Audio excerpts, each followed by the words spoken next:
Naam, tusonge mbele. Inspekta wa polisi kutoka makao makuu ya idara ya upelelezi DCI anayehusishwa na mauaji ya mkewe katika mtaa wa Roysambu alifikishwa katika mahakama Makadara kujibu mashtaka ya mauaji leo hii. Mawakili wa mshukiwa Daniel Mburu Macharia walidai kwamba mshukiwa hayupo katika hali nzuri ya akili na anapaswa kupelekwa katika hospitali ya Shiromo ili kupata matibabu. Hata hivyo, mahakama iliipa DCI siku 14 za kumzuilia katika kituo cha polisi cha Kasarani ili kuendelea na uchunguzi. Mwanahabari wetu Winfrey Owino na taarifa hiyo. Mshukiwa wa mauaji ambaye ni afisa wa DCI kutoka kitengo cha kupambana na dawa za kulevya, Daniel Mburu Macharia, alifikishwa katika mahakama ya Makadara Alhamisi.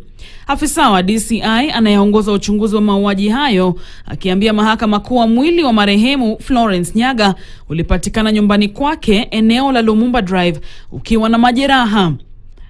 Makachero walipata kuta zilizojaa damu kwenye sakafu pamoja na nguo zilizolowa damu. Wapelelezi wameiambia mahakama kuwa mwili wa marehemu uliokuwa umefunikwa kwa kitambaa ulikuwa na majeraha kwenye kifua na paji la uso.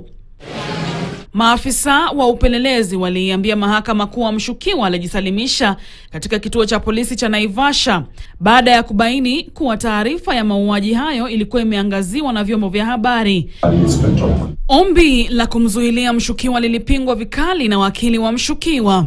Even when he's going, it is the National Police Service that will pay for that cover, and that's why we are saying he be taken where his employer has an undertaking to pay.